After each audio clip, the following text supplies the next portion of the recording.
we got a little bit of a news drop from Declan, who is one of the main developers working on, I think the only developers working on crafting and base building.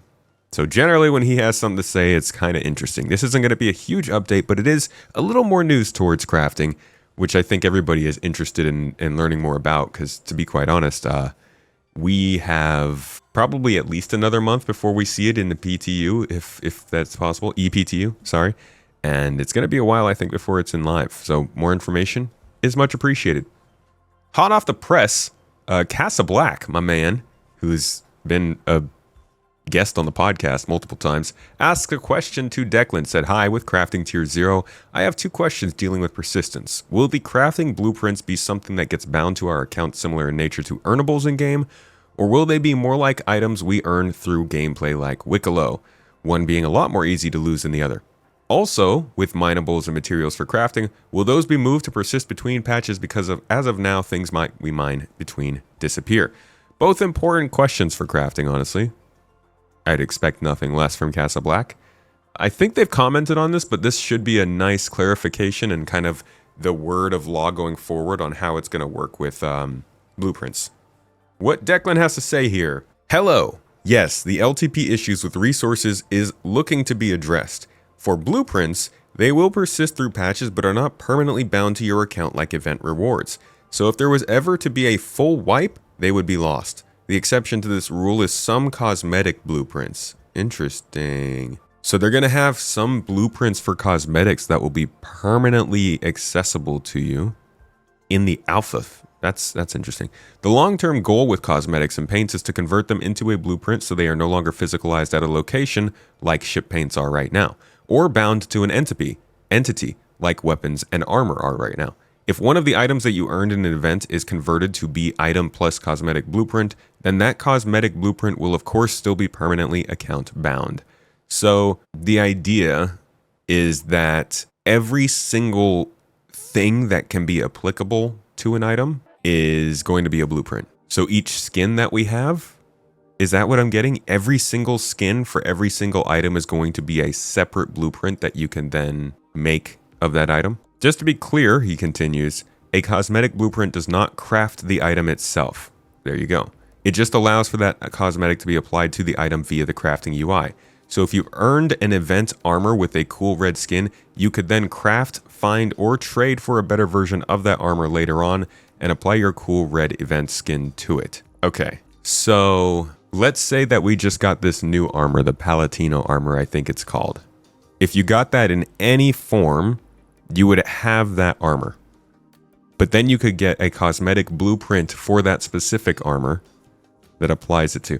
Would you guys be more interested in cosmetics, like colors being able to be applied to anything? So like if you got a specific cosmetic, no, I don't think that would work out. I was gonna say if you got a specific cosmetic and it was like a red ship skin, could you apply it to a weapon and it would be a red weapon skin? But that's going too far.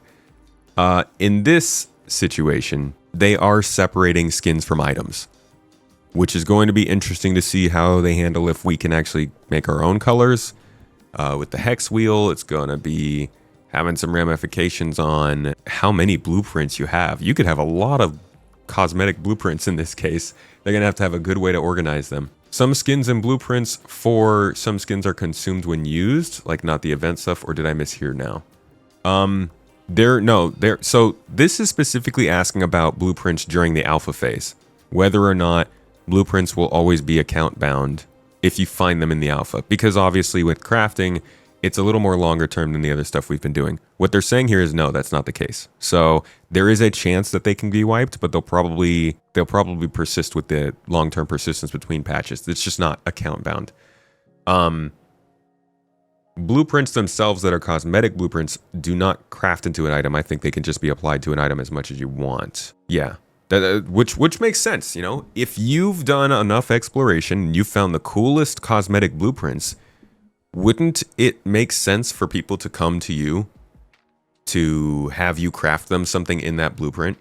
Like you could keep that thing exclusive to yourself. Obviously, people are going to start finding out where you can get it. It'll spread out. But if there are only, say, 400 of a certain type of cosmetic blueprint, you could have a really good business selling things in that cosmetic, which is kind of nice, kind of cool. Another thing that I'm wondering about is, can you combine blueprints? Like if I wanted to upgrade my item at the same time I wanted to change the cosmetics, would I need 2 different blueprints for that? Perhaps. I don't know. I'm not really deep into MMOs. I haven't dealt with systems like this very much in the past, so I don't know what generally the go-to format of this is or what works and what doesn't, but I like hearing more about how it's going to work. It's really interesting. The other message that he sent was more about homesteading and land claims. From user Meckel. Homesteading and land claims, how will this work? It reads, really curious to hear the development plans on how instancing, sharding, or just simply in general the dev plans to handle homesteading with the current set server architecture, especially when it comes to raiding or defending and attacking across shards and regions. They talked about this a little bit. They talked about this a small amount, I want to say last year, I think at CitizenCon 2024, but didn't get super into detail. Let's see what they have to say today. Hello, this is Declan again. Within a region, like Europe, a copy of every land claim and base will exist on all shards. So the same land claim cannot be taken by 2 different people. So if you are playing in the North American servers, it does not matter what shard you load into. If you claim a place, it's claimed. Nobody else in North America can take that spot. This is kind of, I think this is their goal overall with sharding. It sounds funny. They don't want to do a global shard anymore. I don't think that's really in their goals. I think if you can ultimately get it to be where there's like 1 or 2 or maybe 3 shards in a region, that's a huge success to me. I doubt they expect to get that far at this point, but it seems like a lot of their overall permanence to the game is going to be region based.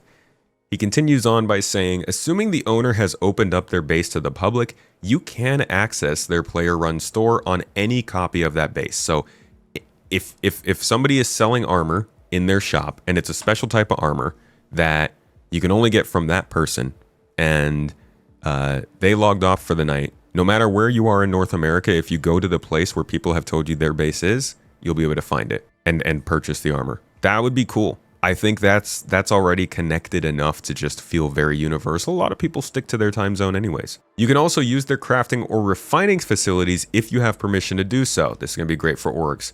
For the stores, the inventory of what's for sale is shared across all shards. Okay, sick. However, when it comes to raiding a base, this can only occur on a single shard. Which shard this happens to be is dynamic depending on the circumstances. The easiest example is, if the owner of the base is online and at their base, then the shard they're on is the only shard where this base can be raided. If you attempt to